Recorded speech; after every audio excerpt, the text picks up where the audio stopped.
Yesterday I spoke about one of the greatest Mariologists, Father Gabriel Roskini, and the Virgin Mary in the writings of Maria Valtorta.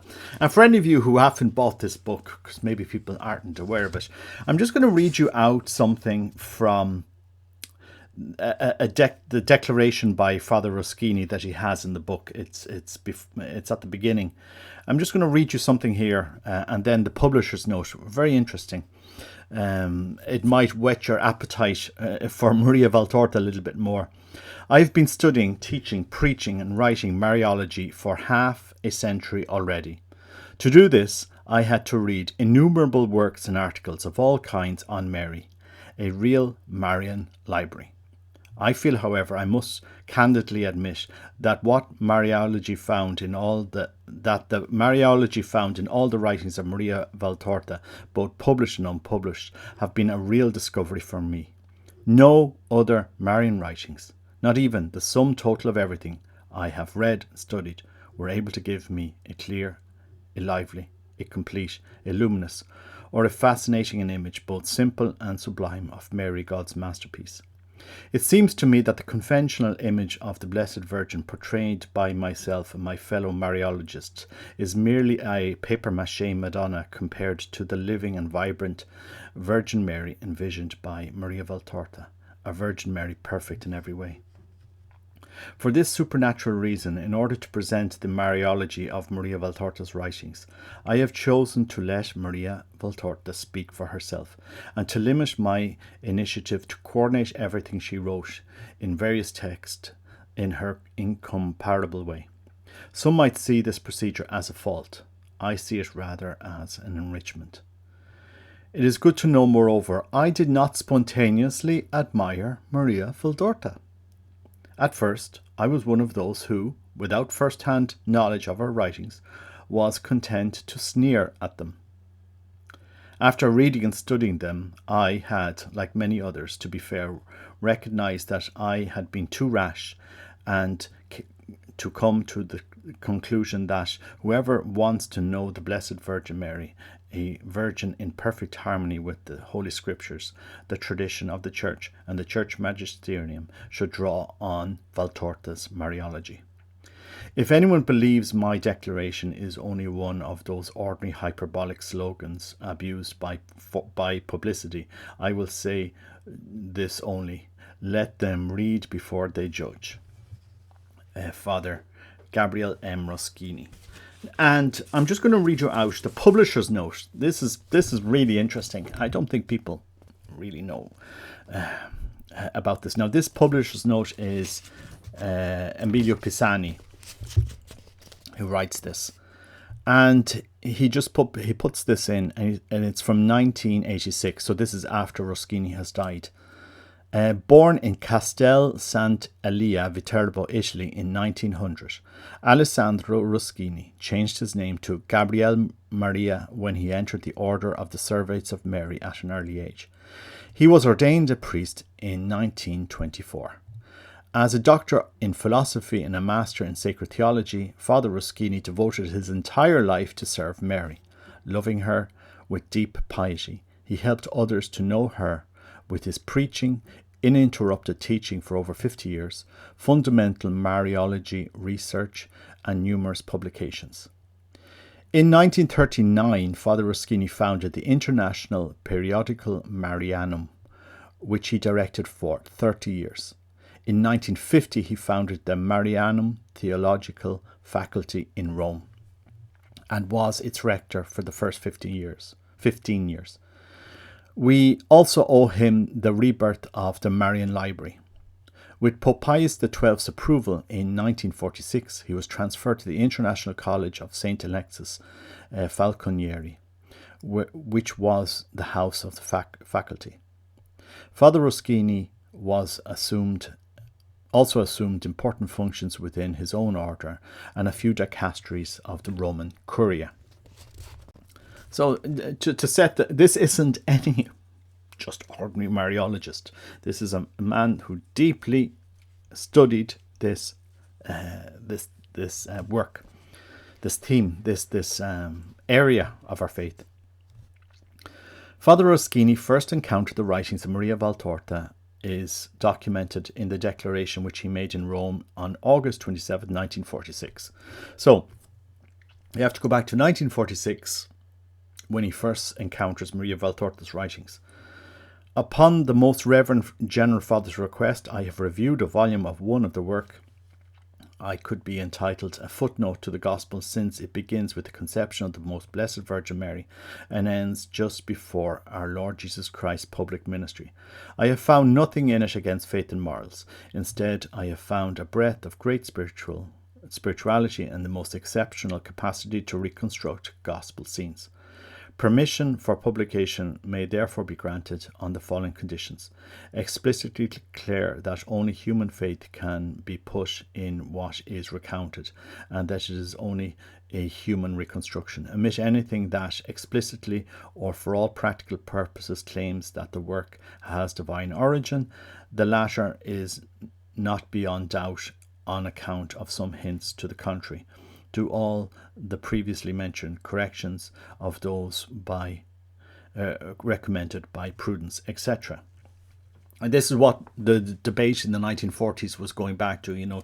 Don't represent this as a work of supernatural origin, just as a literary work, etc., etc. So Father Roskini, as he himself mentioned at the beginning, he didn't come to Maria Valtorta easily, in the sense that I did not spontaneously admire Maria Valtorta. At first, I was one of those who, without first-hand knowledge of her writings, was content to sneer at them. So the Vatican gives them her writings, and he maintains his distance. To be fair. He maintains it. Like a lot of people that read Maria Valtorta, and you hear it in the comments, and they find, I don't like her writings, I don't like this, and I don't like that. And I said, okay. Anyway, I will go on here. In 1949, Father Roskini paid a courtesy call to the bedridden writer in her house in Viareggio, but did not seem to be moved in the least. So, 2 years after, he reviewed her. 3 years after, in 1946, he visits her directly in Viareggio, when she was still able to talk, because towards the end of her life, she lost, she became senile, sadly, and like many elderly people, but did not seem to be moved in the least. Back in Rome, he kept in touch with the various colleagues seeking to publish Maria Valtorta's work. They were Father Romualdo Migliorini, who died in 1953, and Father Corrado M. Berti, as they met with opposition. Father Roskini sometimes advised them, remembering the good business relations with Alexis M. Cardinal Lapicier, whose memory he revered. Had with our publishing and printing house, he directed Father Berti to us. His bogged-down publication project was put on track again. The work of Maria Valtorta was finally published in 4 large volumes. Father Roskini's relationship with us was increasingly cordial and trusting. Whenever he could, he would gladly entrust us with the printing of his books. He never failed to ask about the progress of Maria Valtorta's writings, of which the revised 10-volume edition was being published at the time. He always expressed moderate satisfaction. Now, so that's 1947, 1946, 1949, and now we move to 1972. This is practically 20 years later. Listen to this. This is interesting. On the afternoon of August 1972, he rang the bell at Maria Valtorta's house in Viareggio. This is after she's died. She died in the early 1960s. He was dropping in unexpectedly to see Maria di Ciotti. Maria di Ciotti was the woman that would have helped Maria Valtorta all through the years after her parents died. Really a friend that lived with her in the house and helped her because she was bedridden, who survived Maria Valtorta and looked after the house. By happy coincidence, my wife and I, that's Emilio Pisani and his wife, were spending a few days at Maria's at the time. Astounded, we welcomed him. He was returning from his yearly holidays, which he always spent at the Servites monastery in Pietralaba in the Dolomite Alps. This time he had spent all his time, even many hours at night, reading Maria Valtorta's voluminous work. He had been won over. He was touched. With edifying humility, he begged pardon for the previous mistrust and signed the guest book, expressing his devotion and admiration. Already he was planning to study and spread Maria Valtorta's writings. He was to devote to them the last classes of his course, the Marian Intuitions of Great Mystics, to be given a few months later in the Marianium. There's a footnote here. The present book resulted from these lectures. Father Gabriel M. Roskini was also professor of the Pontifical Lateran University. So, they are giving the end of their course. They're giving this book so people understand, this isn't a book you can just relegate to one side. You have to study this. At this time, the civil and ecclesiastical authorizations necessary for Maria Valtorta's privileged burial were granted. It was to take place on July 2nd, 1973. That's when her remains were transferred to the Basilica in Rome, in Florence. And then the then Marian feast day of the Visitation. On that day, Father Roskini, himself a priest, accompanied Maria Valtorta's mortal remains during their private translation from Viareggio to Florence. He said Mass, which was concelebrated, preached the appropriate sermon, and gave the blessing for the burial in the chapel of the chapter of the great cloister of the Annunziata Basilica in Florence. On December 8, 1973, he returned with us to the crowd gathered for the official celebration of the July 2nd event. He presented his book, The Virgin Mary in the Writings of Maria Valtorta. He was at the height of his activities, professor in the Lateran Pontifical University and at the Marianium Pontifical Theological University, advisor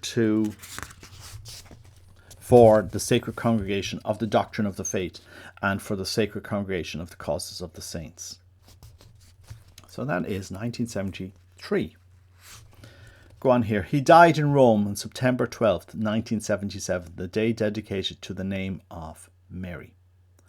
Within a few months, an unrelenting ailment had broken his strong constitution. I had seen him again exhausted with suffering on a bed in the Salvator Mundi clinic. I wasn't able to understand anything he said but his usual greeting, "Dear Pisani." 4 years had gone by since the day when, having passed the proofs of the present book's first Italian edition, he read to me his foreword before entrusting it to me with great solemnity. It was the most courageous deed of his life. There you go. There you go. There's a footnote here. Father Roskini was also at some time Prior General of the Order of the Servites of Mary, Vicar General, General Director of its studies. He was also a member of several scholarly academias and Vice President of the Pontifical Academy of Our Lady Immaculate. In 1965, the Italian government bestowed on him the Gold Medal for Cultural, Literary and Artistic Merit. So there's lots of this Mariologist isn't any old Mariologist. And then there's something interesting he writes here, the importance of mystics for Mariology. I'm just going to read you this as well. Marian doctrine, as found in the revelations of the Church's great mystics, is still mostly unexplored territory. This constitutes a serious omission for Mariology. We can find in the private revelations of great mystics many valuable elements for the construction of the Mariological building. There is enough to elaborate in Mariology according to the great mystics, a Mariology which would be new or renewed in several aspects, fresh, attractive and full of vitality. Our great mystics, as well as their writings, must not be underestimated. God, our Father, speaks to us through the prophets, through Christ his Son, infinite wisdom, incarnate word, through the apostles and the evangelists in the canonical writings, through the church and its visible head, the Roman pontiff, and the doctors of the church. Moreover, he speaks to us through mystics. Mystics are those people whom God has enriched with extraordinary gifts, which are known as charismata. These charismata are grace granted over and above the merits of individuals for the sake of the salvation of others. Through these mystics, God not only reveals himself and his ineffable mysteries, he also speaks to us about his most blessed Holy Mother, her incomparable dignity, her unique mission, and her singular privileges. Who are these mystics through whom God has told us about the Blessed Virgin? There are many of them, more than I can deal with. I have therefore decided to limit myself to female mystics, beginning with one of the great contemporary mystics, Maria Valtorta. And then the book really goes on. Just going to go through the index here. Some people have said it's very theological. It's very academically structured. And that if he's giving a course, I can understand. It goes through the different sections. So just go through the difference. It's many pages long. It's 400 approximate pages long, and it talks about Mary in the beginning of time, Mary present when all things are created, Mary present when angels and humans were tested, Mary during the time that preceded her, the woman of the proto-evangelion, Isaiah's prophecy about Emmanuel's virgin mother,